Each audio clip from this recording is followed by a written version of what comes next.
ملا عمر سے آپ کی ملاقات ہوئی تو ان کا کنڈکٹ کیسا تھا، ان کی گفتگو، ان کا اسٹائل؟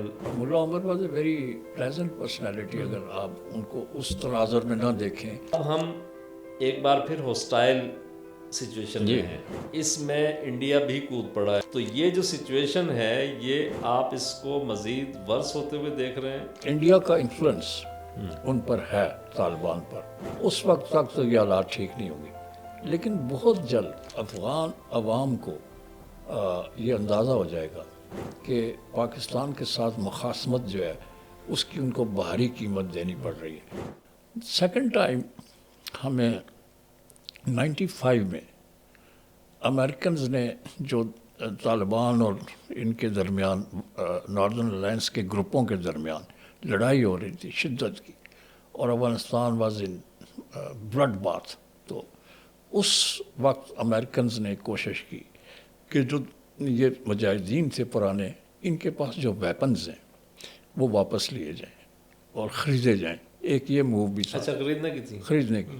اور بے نظیر کو انہوں نے کہا، ایک مسٹر پکرنگ تھے ان کے اسپیشل انوائے امریکہ کے اس وقت، وہ آئے اور بڑا لمبے قد کے وہ صاحب تھے، تو انہوں نے پھر کوشش کی کہ یہ ان سے خریدے جائیں ویپنز اور واپس لے لیے جائیں، لیکن وہ قابل عمل بات نہیں تھی، تو اس کو چھوڑ دیا. ہتھیار تو ظاہر افغانوں سے واپس لانا بڑا مشکل کام ہے. اور ایک پیس مشن بنایا گیا، ترتیب دیا گیا. وہ تھے اس وقت کا وزیر، یہ بے نظیر کی جو حکومت تھی 93 سے 96 تک، اس کے دوران کی بات ہے. تو جو سردار آصف احمد علی وزیر خارجہ تھے قصور کے، وہ وزیر خارجہ تھے، تو انہوں نے، اور اس وقت جو ڈی جی کوآرڈینیشن تھے فارن آفس میں، وہ شاہد رفیع تھے.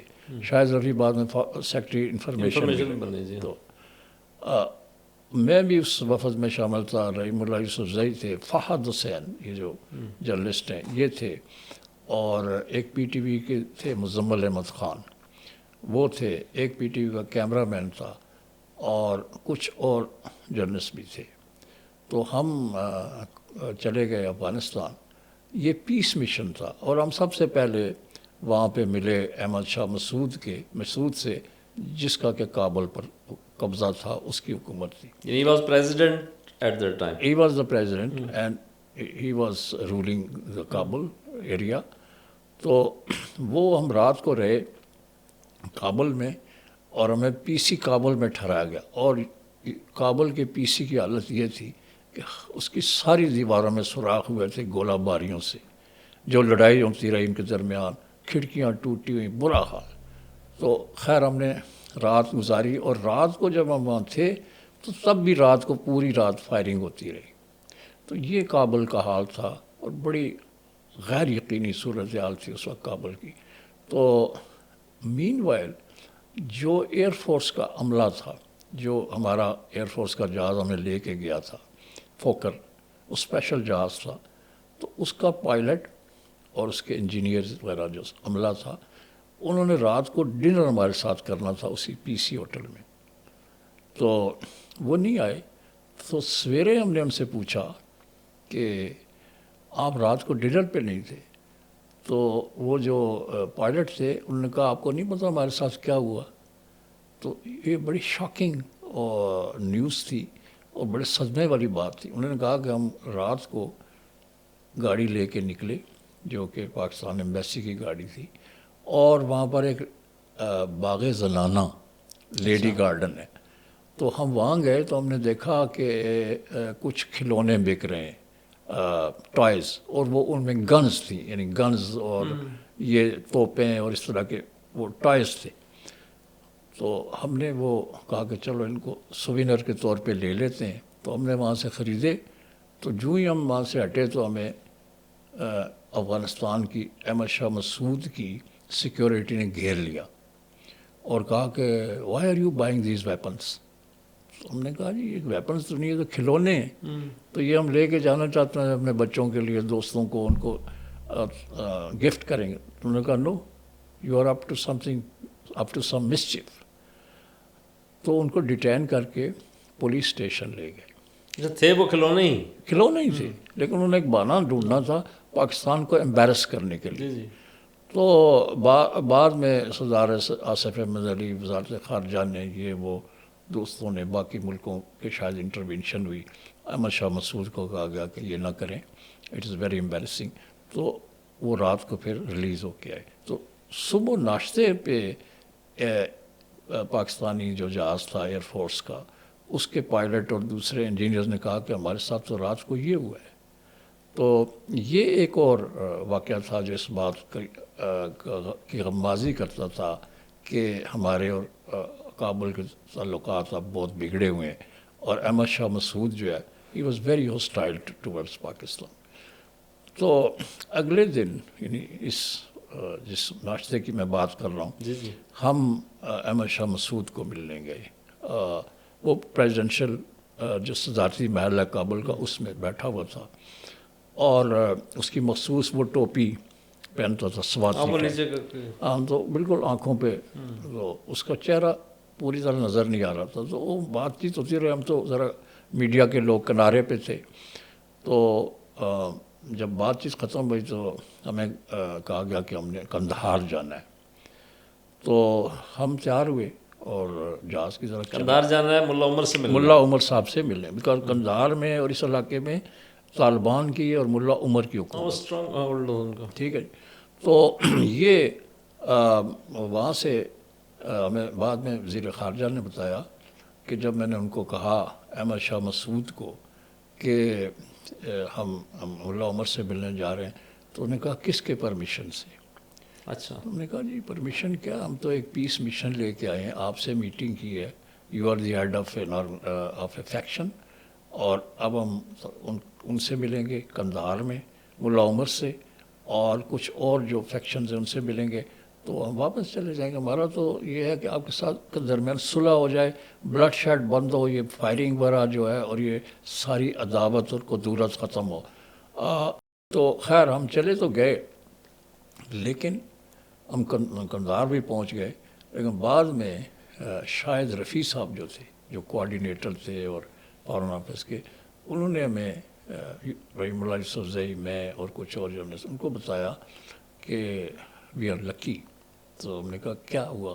انہوں نے کہا جی جو ہمارا جہاز تھا ایئر فورس کا, اس کو ٹارگٹ کرنے کا پروگرام کیا گیا تھا, اس پر میزائل مارنے کا پروگرام تھا, جو کہ ہماری ایجنسیز نے ڈیٹیکٹ کر لیا, اور جہاز کو کہا کہ میکسیمم ہائٹ پہ چلیں, اور ان کو پھر وارن کیا گیا کہ اگر کوئی ایسا when it was flying from Kabul to Kandahar, تو ان کو پھر احمد شاہ مسعود اور اس کے بندوں کو انہوں نے وارن کیا پاکستان نے, یا شاید کسی اور کے ذریعے بھی کہا ہوگا کہ یہ کام کیا تو پاکستان اور افغانستان کی جنگ چھڑ سکتی ہے. تو بہرحال ہم سیفلی لینڈ کر کے, جب ہم لینڈ کر رہے تھے تو ہمیں ایک روسی طیارہ وہاں پہ قندھار ایئرپورٹ پہ نظر آیا.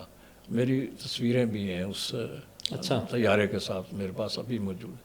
تو ہم نے ان سے پوچھا کہ یہ کون سا طیارہ ہے؟ تو انہوں نے کہا یہ روسی طیارہ ہے, جو کہ دبئی سے اسلحہ لے کے آ رہا تھا, اور یہ اسلحہ ہمارے مخالفین ناردرن الائنس کے لیے تھا. تو یہ ہم نے ان سے سنا, اور پھر ہمیں انہوں نے کہا کہ یہ پائلٹس ہیں, آپ ان سے پوچھ لیں. تو ہم اندر گئے کاکپٹ کے اندر, ہم صحافی لوگ, تو وہ دونوں جو پائلٹس تھے انہوں نے کہا کہ ہاں ہم اسلحہ لے کے جا رہے تھے, اور یہ احمد شاہ مسعود گروپ کے لیے اور ان گروپوں کے لیے. تو وہ طالبان نے اس کو زبردستی قندھار ایئرپورٹ پہ اتارا تھا. تو ہم قندھار ایئرپورٹ سے گورنر ہاؤس تک گئے, جہاں پہ ملا عمر سے میٹنگ کرنی تھی. تو مین وائل وہ سڑک اتنی اچھی نہیں تھی, خراب تھی. تو ایک طیارہ MiG 23 طیارہ آیا, اور اس نے ایک یوں ڈائیو کیا, اور ہمارے جو موٹر کیٹ تھا جس میں ہم جا رہے تھے پاکستانی ڈیلیگیشن, بالکل لگتا تھا کہ ہمیں ٹارگٹ کوئی کرنے آ رہا ہے, لیکن وہ پھر ایک دم سے اس نے اوپر اٹھا لیا. تو ہم نے ہم پریشان ہو گئے کہ یہ کیا ہو رہا ہے. تو جب ہم قندھار گورنر ہاؤس میں پہنچے تو وہاں پہ ہمیں طالبان کے جو لوگ تھے انہوں نے بتایا, ہم نے کہا ہم تو گھبرا گئے تھے, تو انہوں نے کہا نہیں, ایک نوجوان آدمی جس نے سر پہ پگڑی باندھی ہوئی اور اس کی داڑھی تھی اور بڑا اسمارٹلی ڈریس تھا. تو انہوں نے کہا کہ یہ وہ صاحب تھے MiG-23 کے پائلٹ جن سے آپ ڈر رہے تھے, تو یہ آ گئے ہیں, یہ آپ کے ساتھ بیٹھ کے کھانا کھائیں گے. تو ملا عمر نے گورنر ہاؤس میں ہمیں کھانا کھلایا. اور اس میں وہ کھانا وانا لے کے تو نہیں آئے تھے کہیں تجارے میں؟ نہیں, کھانا بڑا اچھا ان کا اپنا کچن تھا اور بڑا پرتکلف کھانا. یہ میں نے اس لیے کہا کہ ہمارے کراچی میں ایک وہ صاحب تھے, گارڈ ڈیوٹی دیتے تھے, تو وہ یہ کہتے تھے کہ ہم تو سبزی لینے بھی ٹینک میں جاتے ہیں. ہاں کیونکہ وہاں اتنے وافر ہو گئے تھے یہ. جی ہاں, وہ اب وہ ایسی بات نہیں تھی, لیکن میرا خیال ہے کہ وہ پھر انہوں نے ہمیں, طالبان کا یہ ورژن تھا کہ آپ کو سلامی دے رہے تھے. اچھا. تو اینی وے وہ کھانا ہوا, ملا عمر صاحب کو ہم نے دیکھا, ایک ہی دسترخوان پہ ہم بیٹھے ہوئے تھے, کھانا کھاتے رہے, باتیں بھی ہوتی رہیں. اور ایک ہمارے PTV کے کیمرہ مین تھے, تو میں نے ان سے کہا کہ ملا عمر صاحب کی تصویریں بہت نایاب ہیں, ہوتی ہی نہیں ہیں, تو آپ کوشش کریں. وہ ایک ہی تصویر اس وقت سے چل رہی ہے میرے خیال میں. تو اس نے جب اپنا کیمرے کا رخ ادھر ادھر موڑنے کی کوشش کی, تو ان کے سیکورٹی کے جو لوگ تھے بڑے چوکس تھے, اور انہوں نے دیکھ لیا, اور انہوں نے اس کیمرہ مین کو آ کے وارن کیا کہ تصویر بنائی یا کوشش کی تو ہم کمرے سے آپ کو باہر نکال دیں گے, ابھی سے نکال دیں گے.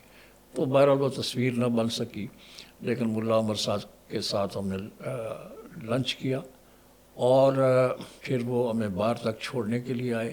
سردار آصف احمد علی اور باقی جو سینئر لوگ تھے ان کے ساتھ, فارن آفس کے ہمارے ایمبیسڈر بھی تھے. تو وہاں سے ہم ڈپارٹ ہوئے ہرات کی طرف.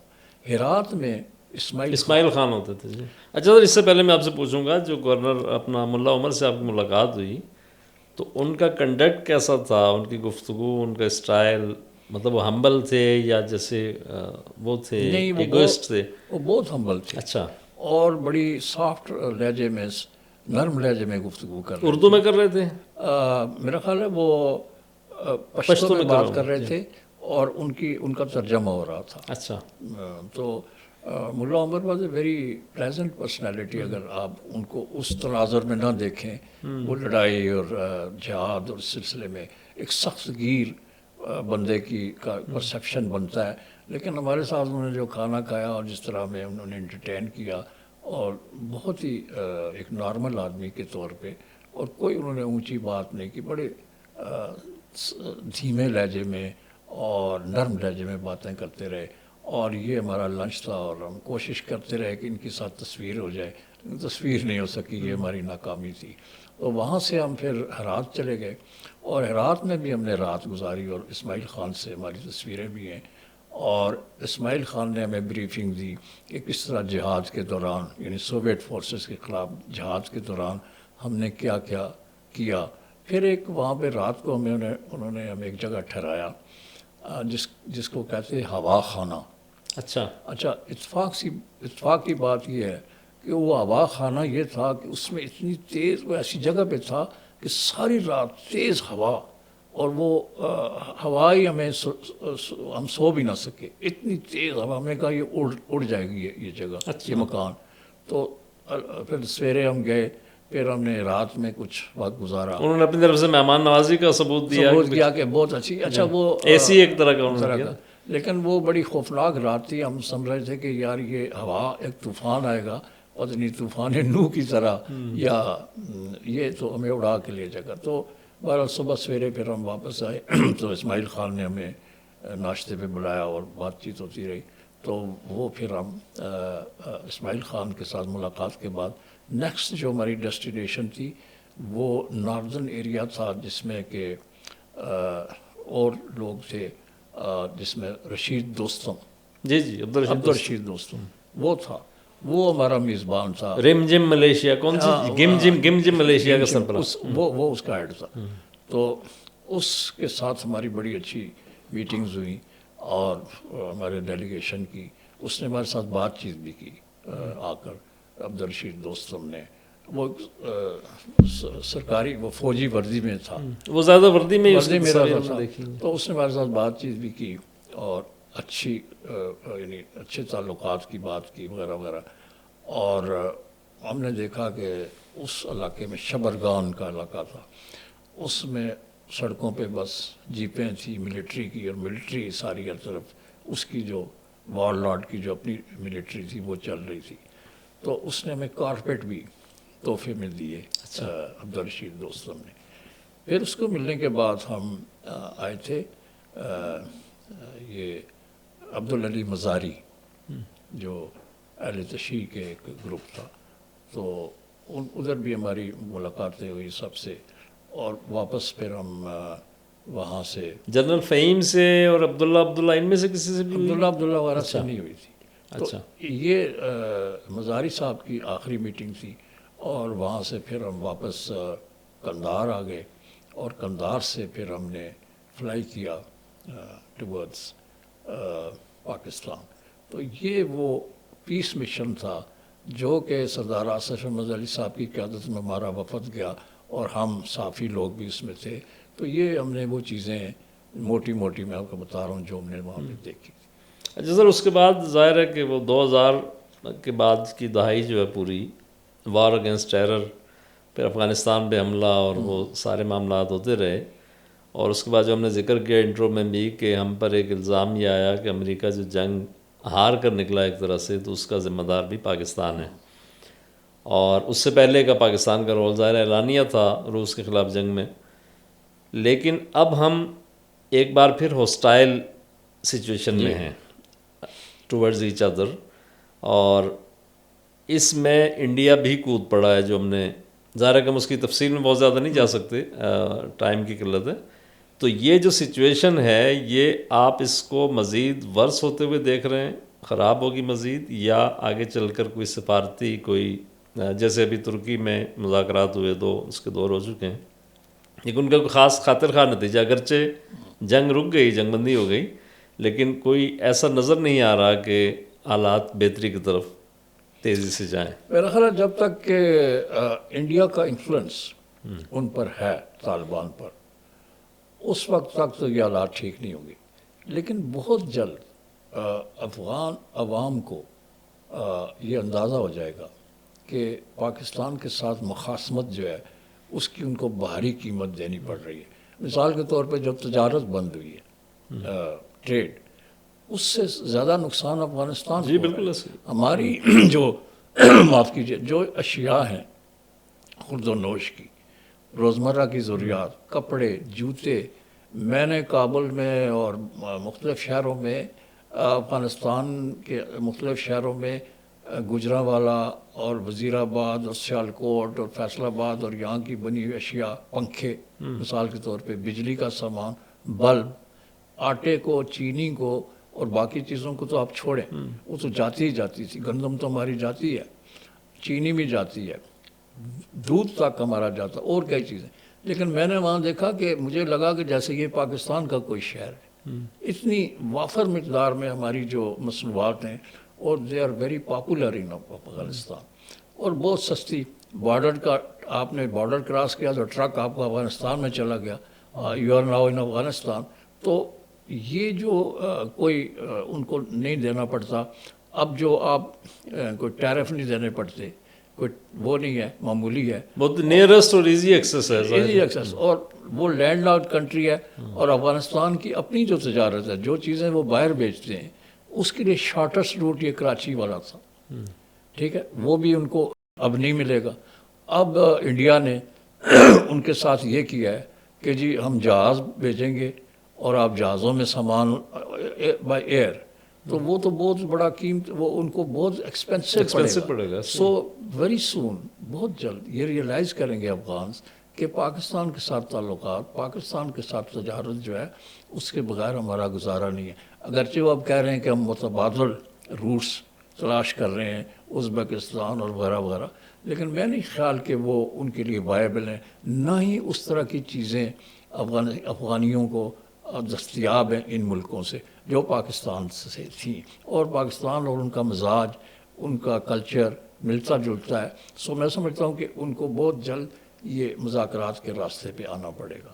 یہ جو ابھی لوگ بیٹھے ہوئے ہیں یہ تھوڑا وہ ہارڈ لائنرز ہیں، لیکن جب عوام کا دباؤ پڑے گا تو بالآخر وہ پاکستان سے مذاکرات کے لیے تیار ہوں گے. عوام تو خیر ان کی اب بھی ظاہر ہے کہ پاکستان کے ساتھ ان کے، لیکن جب عوامی دباؤ بڑھے گا تو یہ جو رولنگ کلاس ہے وہاں پہ